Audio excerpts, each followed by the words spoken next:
እሱም ሰላም አለይኩም ሰላም እንዴት ነህ? ሰላም አለ አልሐምዱሊላህ።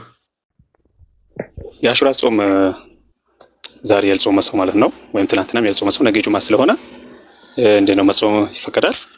ተጠይቅ። ላ የዛሬውን ጾም ያልጾመ ሰው ነገ መጾሙ እንትን የለውም፣ አይቻልም፣ አልተደነገገልንም። ዛሬ ነው ዋናው። እሱን ለጾመ ሰው ነገን መጾም ይችላል፣ ትላንት ካልጾመ ማለት ነው። ነቢያችን ሰለላሁ ዐለይሂ ወሰለም በዋናነት የደነገጉት የዛሬውን ቀን እንድንጾም ነው። ሐዲት ላይ ሲናገሩ ሲያም የውም ዓሹራ ዩከፍሩ ሰነተ ልማዲያ አሉ፣ አው ዩከፍሩ ሰነተ ለቲ ቀብለሃ ነው። የዓሹራን ቀን መጾም ያለፈውን የአንድ ዓመት ኃጢአት ያስተሰርያል፣ ያስምራል ብለዋል። በሌላ ሐዲት ላይ ነቢያችን ሰለላሁ ዐለይሂ ወሰለም ኻሊፉ ልየሁድ ወነሳራ ፈሱሙ የውመን ቀብለሁ አው የውመን ባዕደሁ አሉ። ስለ ዓሹራ ሲናገሩ አው ቃለ ፊ ልሐዲት ልአኸር ለኢን በቂቱ ኢላ ልዓም ልቃዲም ለአሱመነ ታሲዕ አሉ። እስከ ቀጣዩ ዓመት አላህ ካቆየኝ ዘጠኛውንም ቀን አብሬ ጾማለሁኝ አሉ። የትላንቱን 9 ዛሬ 10ን ማለት ነው። እሺ 9 ትላንትና ያለፈው ሰው ትላንት ያለፈው ሰው ዛሬውን ከጾም 10ኛውን ነገ 11ኛውን መጾም ይችላል። ነቢያችን ሰለላሁ ዐለይሂ ወሰለም ወይ ከእርሱ በፊት ወይ ከእርሱ በኋላ አንድ ቀን ጾሙ ብለው ስለተናገሩ ማለት ነው። እሺ ታዲያ በአንድ ሐዲት ላይ ጁምዓ ቀንን መጾም የተጠላ ነው ብለው ተናግረው የለ እንዴ ልትሉ ትችላላችሁ። እርሱ የተጠላው ብቻውን ነጥሎ መጾም ለፈለገ ሰው ነው። ቃለ ነቢ ሰለላሁ ዐለይሂ ወሰለም ላ ቱፍሪድ የውም አልጁምዓ ቢሰውም ኢላ የውመን ቀብለሁ አው የውመን ባዕደህ፣ አደራ የጁምዓን ቀን በጾም ብቻውን ነጥላችሁ እንዳትጾሙ፣ ወይ ከእርሱ በፊት ወይ ከእርሱ በኋላ አንድ ቀን አያይዛችሁ ካልሆነ በስተቀር ብለው ተናግረዋል። ስለዚህ የነገውን ቀን ብቻውን ለመጾም የሚፈልግ ሰው መክሩህ ነው፣ የተጠላ ነው። ነገር ግን ዛሬን ዓሹራን ጾመ ከሆነ ትላንትና 9ኛውን ላልጾመ ሰው ነገ 11ኛውን መጾም ተደንግጎለታል። ችግር የለውም። አይ ለምንድን ነው የምንጾመው? የምንጾመው ዛሬ በዛሬዋ ቀን ነው። አላህ ስብሐነሁ ወተዓላ ሙሳንና ህዝቦቹን ከፈርዖን ግፍና በደል ነፃ ያወጣባቸው ቀን ዛሬ ቀን ነው። ዛሬ ለሙሳና ለእስራኤላውያኖች በጣም ትልቅ የደስታ ቀን ነበር። ታውቃላችሁ፣ እስራኤላውያኖች ለዘመናት ሲገፉ፣ ሲጨቆኑ፣ ሲበደሉ ቆይተው በዛሬዋ ቀን ነው አላህ ነፃ ያወጣቸው በሙሳ በኩል። በዛሬው ቀን ነው ያ ባህር የተከፈለው። ልክ በዛሬዋ ሌሊት ላይ ባለፈችዋ ሌሊት ላይ ነበር ፈርዖን እስራኤላውያኖችን በዛሬዋ ሌሊት ተጨርሳቸዋለሁ ብሎ እንዳለ የእስራኤላውያን ማነው ግብፃውያኖችን ሰራዊት በየክፍለ ከተማው ሁሉ እዘዘዋል። ፈአርሰለ ፊል መዳኢኒ ሓሽሪን፣ በእያንዳንዱ ክፍለ ከተማዎች የሰራዊት ሰብሳቢዎችን ሁሉ አዘዛቸው። በቃ ሰብስቧቸው ብሎ በዛሬዋ ሌሊት ሙሳንና ህዝቦቹን እንዲሁም ደግሞ እነዚያን ያመኑትን ደጋሚ የነበሩትን የፈርዖን ደጋሚዎች ያመኑትን ለመጨረስ ወሰነ። ይህን በወሰነ ጊዜ አላህ በዛችው ሌሊት ሙሳን አዘዘው። ወአውሐይና ኢላ ሙሳ አን አስሪ ቢዒባዲ ኢነኩም ሙተበዑን፣ ወደ ሙሳም ትእዛዜን አስተላለፍኩለት አለ አላህ፣ እናንተ በሌሊት አን አስሪ ቢዒባዲ፣ አስሪ ብሎ ማለት የሌሊት ጉዞ ነው። ኢስራ ብሎ ማለት የሌሊት ጉዞ ነው። ህዝቦቼን በሌሊት ይዘህ ውጣ ብለው ተናገሩ። ኢነኩም ሙተበዑን፣ እናንተ ተከታዮች ያሏችሁና ከኋላ ፈርዖንና ሰራዊቶች ይከተሏችኋልና አለው። በቃ ተዘጋጅተው እነሱ አሰናድተው ጨርሰዋል። ሙሳና ህዝቦቹ ይሄንን አልባነኑም ነበር። ነገር ግን ሁሉም የማይደበቅበት አምላክ አላህ ይሄንን ለሙሳ ነገረው። በቃ እየተከተሉህ ነው አለው። ህዝቦችን ይዘህ ውጣ ከዚህ ከግብፅ ሀገር አለው። ከዛ በኋላ ይዟቸው ወጣ። እየወጣ እያለ ልክ ባህሩ ጋር ደረሱ። በቃ ባህሩ ጋር ደረሱ፣ ማለፊያ አጡ። ከፊት ለፊታቸው ባህር ተጋረጠባቸው። ከኋላ ደግሞ ፈርዖንና ሰራዊቶቹ እየገሰገሱ መጡ፣ ደረሱባቸው። ተያዩ፣ ፊት ለፊት ተቀራረቡ። ያ ጀማዓ ተቀራረቡ። አላህ በቁርአን ላይ ሲገልጸው ይህን በሱረቱ ሹዓራ ላይ ፈለማ ተራ አልጀምዓኒ ቃለ አስሓቡ ሙሳ ኢና ለሙድረኩን አለ። ሁለቱም ጭፍሮች የሙሳና የፍርዓውን ጭፍሮች በተያዩ ጊዜ አለ ተያዩ። ቃለ አስሓቡ ሙሳ፣ በዚህ ጊዜ የሙሳ ተከታዮች ምን አሉ? ኢና ለሙድረኩን፣ እኛ ተደርሶብናል፣ በቃ እኮ አሉ። እኛ ተደርሶብናል፣ አለቀልን እኮ ሙሳ አሉት። በአላህ ላይ ሙሉ እምነት ያለው ሙሳ ግን በአላህ ላይ ሙሉ ተስፋ ያለው ሙሳ ግን ሐሳቡ ሌላ ነበር። ምን አለ? ቃለ ከላ ያኒ ለይሰ አልአምሩ ከማ ተቁሉን፣ አይ ነገሩ እንደምትሉት አይደለም፣ አይደርስብንም፣ አብሽሩ አላቸው። እንዴ ከኋላ እኮ ደርሰዋል። እዚህ ከአላህ ጋር ሙስተሒል የሚባል ነገር የለም። ይሄን ያውቃል ሙሳ። ከአላህ ዘንድ የማይቻል ነገር የለም። ከላ አላቸው፣ ነገሩ እናንተ እንደምትሉት አይደለም። ለምን ይሄንን አለ? ለምን ይሄን ሙሉ ተስፋ ያለው ቃል እንዲናገር አደረገው? ሙሳ ኢነ መዒ ረቢ ሰየህዲን አለ፣ ከእኔ ጋር ጌታዬ አለና እርሱ መንገዱን ያበጅልናልና አለ። ያሰላም በጭንቅንቅ ውስጥ ሆነው የአላህን ተስፋ ግን ሰፊ ሆኖ ያዩ ነበር ነቢያቶች። ለዚህ ነው ነቢያችን ሰለላሁ ዐለይሂ ወሰለም ልክ እንዲሁ የመካ ከሃዲያኖችና ሹማምንቶች የመካ ንጉሶች ወጣቶች እንዳለ ሁላቸውም እየተከተሏቸው እያሳደዷቸው በዋሻው ውስጥ ተደብቀው ሳሉ ልክ አሁንም በሙሳና በፊርዓውን መካከል እንደሆነው ማለት ነው።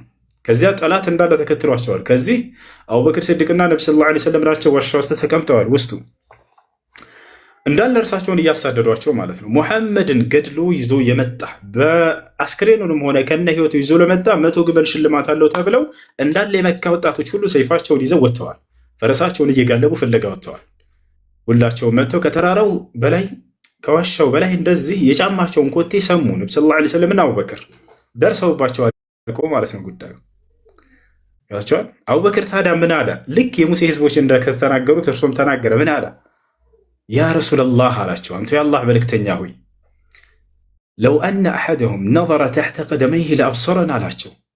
በቃ ደረሱብን እኮ ከእነርሱ አንዳቸው ከእግሩ በታች ዝቅ ብሎ ቢመለከት እኮ ያዩናል፣ አንቱ የአላህ መልእክተኛ አለ። ታዲያ ነቢ ሰለላሁ ዐለይሂ ወሰለም ልክ እንደ ሙሴ ምን አሉት? ያ አባበክር አሉት፣ አቡበክር ሆይ ማ ظኑከ ቢስነይኒ አላሁ ሳሊሱሁማ ላ ተሕዘን ኢነላህ መዐና። አንተ አቡበክር ሆይ ሶስተኛቸው አላህ ስለሆነላቸው ሁለት አካሎች ምን ታስባለህ አሉት። ከእኔና ከአንተ ጋር አላህ አለ ሶስተኛችን እያሉት ነው። ላ ተሕዘን አትዘን፣ አብሽር ኢነላህ መዐና አላህ ከኛ ጋር ነውና አሉት። ሙሳ ምን አለ ለእነዚያ ህዝቦች? ከላ ኢነ መዒየ ረቢ፣ አብሽሩ እናንተ እንደምትሉት አይደለም አይደርሱብንም፣ ከእኔ ጋር ጌታ ያለና አለ። ከዚያ ነቢ ሰለላሁ ዐለይሂ ወሰለም ምን አሉ? ኢነላህ መዐና ከእኔና ከአንተ ጋር ጌታ ያለና አብሽር አሉት። አንድ አይነት ቃል ሁለቱም።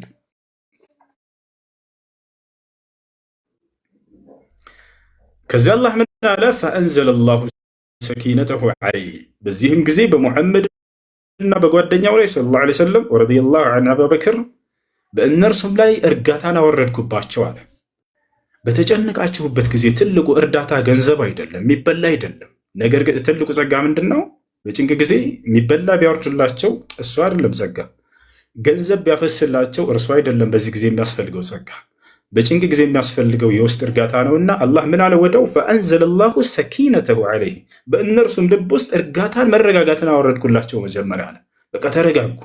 ያ ጭንቅና መሸበር ተወገደ ከውስጣቸው። ወአየደሁ ቢጅኑድን ለም ተረውሃ አለ። ቀጥሉ እናንተ በማታዩቸውም ሰራዊቶች አገዝኩት ሙሐመድንና ጓደኛውን አለ። እኛ የማናያቸው ሰራዊቶች ማናቸው? መላእክቶች። ወጀዐለ ከሊመተ ለዚነ ከፈሩ ሱፍላ ወከሊመቱ ላሂ ሂየል ዑልያ ወላሁ ዐዚዙን ሐኪም። ያሰላም። ወጀዐለ ከሊመተ ለዚነ ከፈሩ ሱፍላ፣ የእነዚያን የካዱትንም ሰዎች ንግግር የበታች አደረገ። ወከሊመቱ ላሂ ሂየል ዑልያ፣ የአላህ ቃል ደግሞ ሁሌ የበላይ ነች። ወላሁ ዐዚዙን ሐኪም፣ አላህ አሸናፊና ጥበበኛ አምላክ ነው አለ። እንደ አጠቃላይ ነቢ ሰለላሁ ዐለይሂ ወሰለም ከዚያ ወጥቶ በነፃ ሄዱ፣ አለፉ። እነዚያ ከሃዲያኖችን ተስፋ ቆርጠው ተመለሱ። አሁን ወደ ሙሴ ልመልሳችሁ። ከዚያ በኋላ ሙሳ ምን አላቸው? ኢነ መዕየ ረቢ ሰየህዲን፣ ከእኔ ጋር ጌታ ያለ እርሱን መንገዱን ያበጅልኛል እንዳለ ወዲያው ከአላህ ዘንድ ትእዛዝ ወረደ። ወአውሐይና ኢላ ሙሳ አን ድሪብ ቢዐሳከ አልበሕር፣ ወደ ሙሳም ትእዛዜን አስተላለፍኩለት። ምን የሚል ትእዛዝ? አን ድሪብ ቢዐሳከ አልበሕር፣ ሙሳ ሆይ በያዝከው ብትር ባህሩን ምታው አልኩት አለ። አን ድሪብ ቢዐሳከ አልበሕር፣ ሙሳ ሆይ በያዝከው ብትር ባህሩን ምታው የሚል ትእዛዝ መጣ። ሙሳ መታው። ፈንፈለቀ አለ አላህ ተከፈለ አለ። ፈካነ ኩሉ ፍርቅን ከጠውድ ልዓዚም፣ የተከፈለውም እያንዳንዱ ታላቅ ጋራ ሆነ። ኩሉ ፍርቅን ከጠውድ አይ ከልጀበል አልዓዚም፣ ከጠውድ ልዓዚም ያኒ ከልጀበል አልዓዚም፣ እንደ ታላቅ ተራራ ሆነ። በቃ ከጎንና ከጎን። ከዚያ በኋላ አለፉ። ወአዝለፍና ሰም ልአኸሪን አለ፣ እዚያ ቦታ ያሉትን ሁላቸውን ማሳለፍኳቸው አለ። ካለፉ በኋላ ሙሳና እስራኤላውያኖች አልፈው ከጨረሱ በኋላ ፈርዖን ደረሰ። ከዛ ሙሳ እንደ ሐሳቡ ሊመታውና እንደገና እንዲመለስ ፈልጎ ነበር ይላሉ ሊቃውንቶች። አላህ ምን አለው? ወትሩኪል ባህረ ረሕወን አለው። ሙሳ ሆይ ባህሩን እንዳለ ተወው፣ እንዳትነካው አለው። ገብቷቸዋል? ወትሩክ አለው፣ ተወው፣ አልባህር ባህሩን ተወው፣ ረሕወን በቃ ሳትመታው እንዳለ ተወው፣ ዝም ብለህ ተመልከት አንተ እኔ የምሰራውን አለው። በቃ ከዚያ ሙሳ ዓለይሂ ሰላም ቁሞ መመልከት ጀመረ ከህዝቦቹ ጋር የሚሆነው። ከዚያ በኋላ ምን አደረገ? ፈርዖን እና ሰራዊቱ እስኪገባ ድረስ አላህ ስብሐነሁ ወተዓላ ያንን የተከፈለውን እንዳለ እንደተወው በቃ አሁንም እየመጡባቸው ነው፣ እየደረሱ ነው፣ ወደ እነሱ እየገሰገሱ ነው። ዛቸዋል በጭንቀት ውስጥ ናቸው እስራኤላውያኖች። በጣም ፈርተዋል። በጣም ይፈሩታል ፊርዓውንን። በጣም ጨቁኗቸዋል። ቅጥቅጥ አድርገው ነው ሲገዛቸው የነበሩ በግብፅ ሀገር ላይ በድሏቸዋል በጣም። ልክ ሁላቸውን ገብተው ከጨረሱ በኋላ አላህ ስብሐነሁ ወተዓላ ያን ባህር ተመለስ አለው።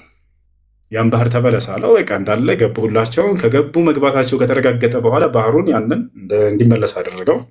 ሰመጡ።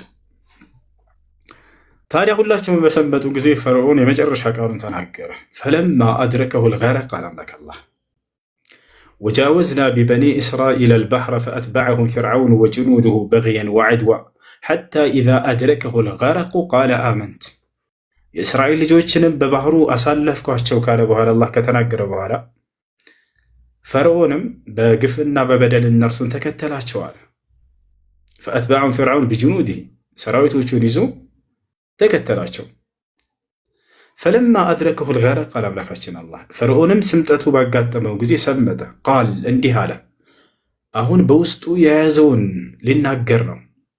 ፈርዖን ከሙሳ የሰማውን ሁሉ እውነት እንደሆነ ያውቅ ነበር፣ ግን ጢዋርና ኩራት ይዞት ነው ያላመነው። አሁን ምን ብሎ እንደሚያምን እንመልከት። ቃል እንዲህ አለ ፈርዖን አመንቱ እነሆ አሁን አመንኩኝ አለ። እነሁ ላ ኢላሃ ኢላ ለዚ አመነት ብሂ በኑ እስራኤል ከዚያ ከእስራኤል ልጆች ካመኑበት ከአንዱ አምላክ ከአላህ በስተቀር ሌላ አምላክ እንደሌለ አመንኩኝ አሁን አለ። ወአነ ሚነል ሙስሊሚን አለ እኔ ከሙስሊሞች ሆኛለሁኝ አለ። ከዚህም ተረዳችሁ ሙሳ ከአንዱ አምላክ ከአላህ በስተቀር ሌላ አምላክ እንደሌለ አስተምሮታል። እስልምና ትክክለኛው ሃይማኖት እርሱ ብቻ እንደሆነ አስተምሮታል። ምን አለ ፈርዖን እኔ ከሙስሊሞች ሆኛለሁኝ አሁን አለ። በቃ ታዲያ አላህ ምን አለው? አልአን አሁን የምታምነው ወቀድ ዐሰይተ ቀብል እስከ ዛሬ ስታምፀኝ ቆይተህ ወኩንተ ሚነል ሙፍሲዲን ከአጥፊዎችም ነበር ካለው። ፈልየውመ ኑነጂከ ቢበደኒከ ሊተኩነ ሊመን ኸልፈከ አያ ነው። እነሆ ዛሬ አንተን አስክሬንህን እንዳትሰምጥ አደርግሃለሁኝ አወጣሃለሁኝ አለው። በቃ ለምን? ሊተኩነ ሊመን ኸልፈከ አያ ከአንተ በኋላ ለሚመጡ ሰዎች መቀጣጫ እንድትሆን ዘንድ አለ። ምክንያቱም ይህ አካል አምላክ ነኝ ይል ነበር። ራሱን ከዚች ከባህር መከላከል ያልቻለን ሰው እንዴት ነው አምላክ አድርገው ሰዎች ሊያምኑትና ሊቀበሉት የሚችሉት የሚለውን ለማሳየት አላህ ስብሐነሁ ወተዓላ ወጣና አሳያቸው። ለካ ይህን ነበር ስናመልክ የነበረው ደካማ ራሱን መከላከል የማይችል ከዚህ ከማይረባ ነገር ብለው ሰዎች ያዩ ዘንድ አላህ ስብሐነሁ ወተዓላ አወጣ። ገብታችኋል? ወኢነ ከሲረን ሚነ ናሲ ዐን አያቲና ለጋፊሉን አለ አላህ። በርካታ ሰዎች ግን ያንን ድንቅ ስራዎችና ተአምራቶች ከማስተንተን የሰነኩ ናቸው አለ። የፈርዖን ፍጻሜ ነው። ከዚህ በኋላ ነው ለሙሳ ዓለይሂ ሰላም ተውራትን የሰጠው አላህ። ወለቀድ አተይና ሙሳ ልኪታበ ሚን ባዕድ ማ አህለክነ ልቁሩነ ልኡላ አለ።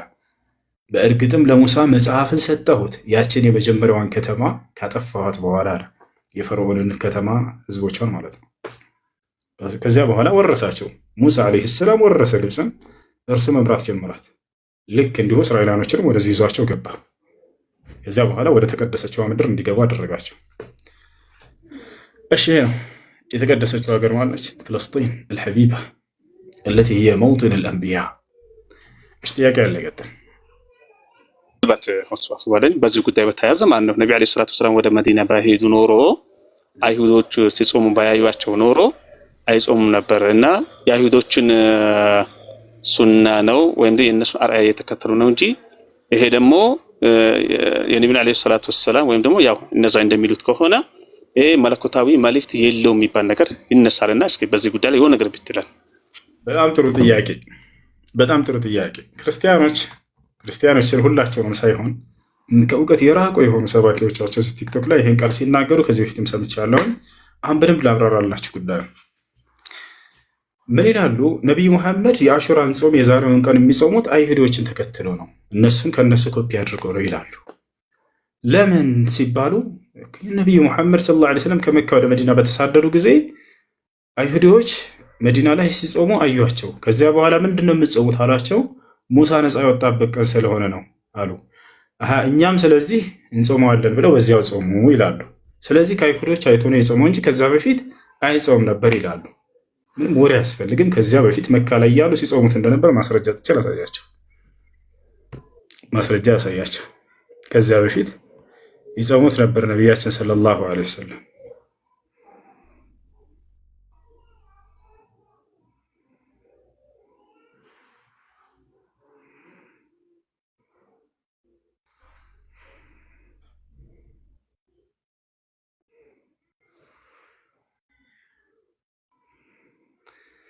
እሺ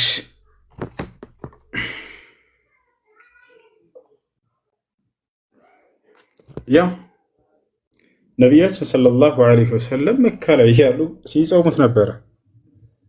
ያውና ምንጭን ውሰዱ። ያው ክርስቲያኖች ካላችሁ ያው ነቢዩ ሰለላሁ ዐለይሂ ወሰለም መዲና ሳይሄዱ በፊት መካ ላይ ይጾሙት ነበር። ቡኻሪ 4504 ይታያቸዋል። ቡኻሪ 4504 ላይ ሙስሊም 1125 ላይ ምን ይላል? ካነ የውሙ ዓሹራ ተሱሙሁ ቁረይሽ፣ የዓሹራን ቀን ቁረይሻውያኖች ይጾሙት ነበር። ፊልጃሂልያ ያኔ ነቢ ሰለላሁ ዐለይሂ ወሰለም ከመላካቸው በፊት። ወካነ ነቢዩ ሰለላሁ ዐለይሂ ወሰለም የሱሙሁ፣ ነቢዩ ሰለላሁ ዐለይሂ ወሰለምም ይጾሙት ነበር። ፈለማ ቀዲመ ልመዲና፣ መዲና በመጡን ጊዜ ሳመሁ፣ ጾሙት እዛም። ወአመረ ቢስያሚሂ፣ እንዲጾምም እርሱን አዘዙ። አያቸው አይደለም። ስለዚህ ነቢዩ ሰለላሁ ዐለይሂ ወሰለም መካ ላይ እያሉ ወደ መዲና ሳይሄዱ በፊት ይጾሙት ነበር። ያ ነው። ታዲያ መዲና ላይ የሆነው ልንገራችሁ። መዲና ላይ እንዳውም ከአይሁዶች ተከትለን መጾም እንዳልሆነ ራሱ እዛው ሌላ ሐዲስ ላይ ሲናገሩ ምን አሉ? ኻሊፉ ልየሁድ ወነሳራ ፈሱሙ የውመን ቀብለሁ አው የውመን ባዕደሁ አሉ። አይሁዶች የዓሹራን ቀን 10ኛውን ቀን ይጾማሉና ከእነሱ እንዳውም ተቃራኒ ሆኗቸው ከዓሹራ በፊት ወይ 9ኛውን ወይ 11ኛውን ቀን ጾሙ አሉ ነብዩ ሰለላሁ ዐለይሂ ወሰለም። ከእነርሱ ጋር ላለመመሳሰል ራሱ ማለት ነው። አይደለም ከእነርሱ ጋር ተመሳስለው ልንሰራ። ይሄን ያሉበትን ደግሞ ላውጣላችሁ። ይሄን ያሉበትን ላውጣላችሁ።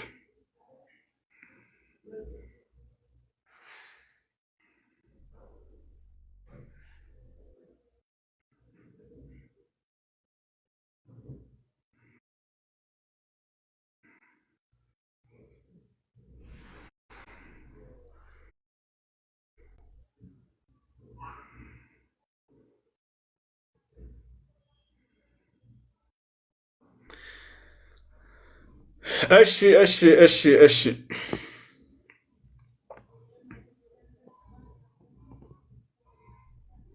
ነቢያችን ሰለላሁ ዐለይሂ ወሰለም ካነ የውም ዓሹራ ተዑድሁ ልየሁድ ዒደን ቃለ ነቢ ሰለላሁ ዐለይሂ ወሰለም ፈሱሙ የውመን ቀብለሁ አው የውመን ባዕደሁ።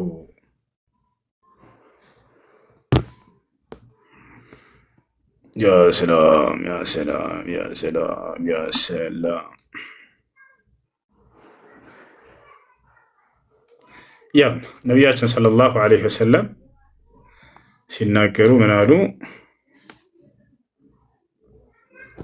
ኻሊፉ ልየሁድ ሱሙ የውመን ቀብለሁ አው የውመን ባዕደሁ። ያው እና እዚህ ጋር ይታያችኋል።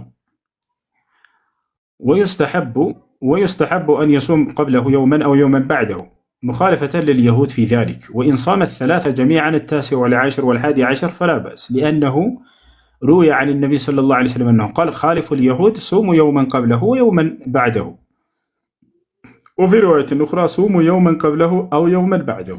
ነቢያችን صلى الله عليه وسلم ስለ አሹራ ጾም ሲናገሩ ከአሹራ ቀን በፊት ወይንም በኋላ አንድ ቀን አስከትላችሁ ጾሙ ብለው ተናግረዋል። አይሁዶች ሴቱን ነበር የሚጾሙት 10ኛው ቀን። ስለዚህ ከእነርሱ ጋር አንድ የሚያገናኘን ነገር የለም ማለት ነው። ያ ነው። አይ ከዛ በፊት አይጾሙትም ነበር። ከዛ በፊት መካ ላይ እንደሚጾሙት ማስረጃ ሳያቸው መካ ላይ ይጾሙት ነበር ነብዩ ሰለላሁ ዐለይሂ ወሰለም። አይ ነው ግልጽ ነው። ጀዛከላሁ ብዙ ወላሂ በጣም ከበቂ በላይ ነው። አላህ ይጠብቅ። ጨርሻለሁ ኢንሻአላህ። ጥያቄ ያለ ካለ ይቀጥል። ሰላም አለይኩም ወራህመቱላሂ ወበረካቱ። ወአለይኩም ሰላም ወራህመቱላሂ ወበረካቱ። ወሱኛስ የማንጾመው ማለት በሀይድ ምክንያት አይዋ በሀይድ ምክንያት የማትጾሙ ሴቶች በጣም ነው የማዝነው። ምክንያቱም በራሴን ያዘንኩት እኛስ ጾመን ነው ምንዳውን የምናገኘው፣ እናንተ ግን ሳትጾሙ ምንዳውን ከኛ ጋር እኩል እንደምታገኙ ታውቃላችሁ። ሳትጾሙ ከእኛ ከጾሙት ጋር እኩል ምንዳ ታገኛላችሁ። ለምን በሉ። ሴት ልጅ በወር አበባ ምክንያት ልትጾም የፈለገችው ልትሰራው የፈለገችው የአምልኮ ስርዓት ቢያልፍባት ልክ እንደሰራችው ተደርጎ ቅንጣት ሳይቀነስ ሙሉ ምንዳ ይጻፍላታል። ማስረጃ ቃለ ነቢዩ ሰለላሁ ዐለይሂ ወሰለም ነቢ ሰለላሁ ዐለይሂ ወሰለም እንዲህ አሉ፣ መን ሀመ ቢሐሰነትን ፈለም ያዕመልሃ ከተበ ላሁ ለሁ ሐሰነተን ካሚላ። አንድን መልካም ስራ ለመስራት አስቦና አቅዶ ነይቶ ሸሪዓዊ በሆነ ምክንያት ያን ስራ ሳይሰራ የቀረ ሰው ልክ እንደሰራው ተደርጎ ሙሉ ምንዳ ይጻፍለታል አሉ። ሙሉ ምንዳ ነው ያሉት ነቢ ሰለላሁ ዐለይሂ ወሰለም። ግማሽ ምናምን እንኳን አሉ፣ ሙሉ ነው ያሉት። ስለዚህ በሀይድ ምክንያት ያለፋችሁ ሴቶች ለምን አለፈን ብላችሁ እንዳታስኑ፣ ሙሉ ምንዳ ይጻፍላችኋል። አያችሁ፣ ጥሩ በማሰባችሁ ብቻ ምንዳን የምታገኝበት ዲን ስላላችሁ ለአላህ ምስጋና አይገባም።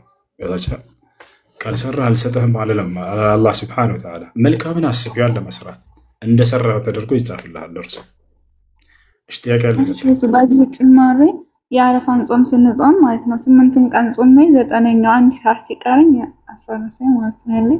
ተቋረጠ እኮ እንዳልኩት በሀይድ ምክንያት የተቋረጠ እንጾማለን ብላችሁ አስባችሁ ስናሰሙን ሳይጾም ብትቀሩ ይሄ አሳማኝ የሆነ ምክንያት አላችሁ። የታመመ ሰው የታመመ ሰው እንደዛ ነቢያችን ሰለላሁ ዐለይሂ ወሰለም በሌላ ሐዲስ ላይ ለታመሙ ሰዎችም ተናግረውላቸዋል። አንድ ባሪያ መልካም ስራን እየሰራ እያለ ሸሪዓዊ በሆነ ምክንያት ቢታመምና ያንን ቢያቋርጥ ልክ ይሰራው እንደነበረው ሙሉ ምንዳ ይጻፍለታል ሳይቀነስበት ብለዋል ነብዩ ሰለላሁ ዐለይሂ ወሰለም። እሺ አንድ ልጨምር። ጨምሪ ግን ብዛት ቆይሽ። ሌሎች አሻንጉሊት መጠቀም እንዴት ይታያል? ማናት አንሻ? አሻንጉሊት መጠቀም እንዴት ይቻላል? አንሻ ከዛ ጉሊት ገበያ ምናምን ያለችው አንሻ። እሺ ለማንኛውም እነዚህ ኮሜንት ላይ ያሉትን ነው ወይንስ ቤት ውስጥ የሚቀመጠው? አይቻልም ስለተባለ ነው። እነዚህ ኮሜንት ላይ ያሉት እሺ፣ በዑለሞች መካከል ኺላፍ አለው። ግማሽ ዑለሞች አይቻልም ከምስል ስለሆኑ ምስል ደግሞ ተከልክሏል በሐዲስ ላይ ተብሏል።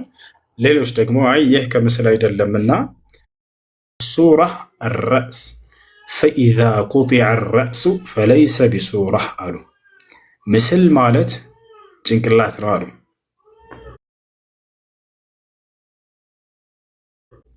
ጭንቅላት ከተቆረጠ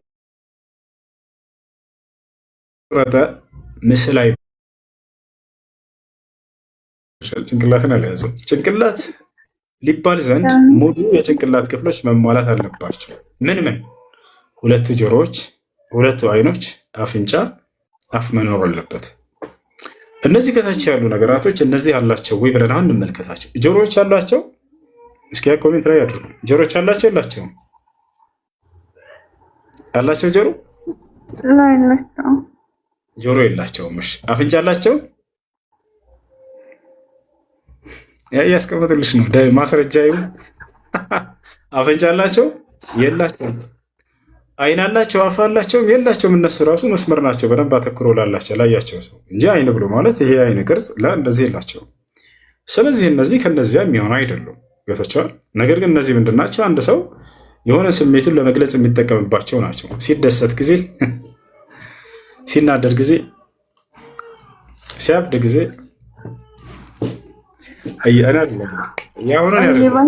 ስለተባለ ነው እስላል ነው እና ለዛ ነው ለማወቅ ያክል ነው። ወላሂ አጂብ ነው። እሺ ለማንኛውም ሌላ ጥያቄ አለው?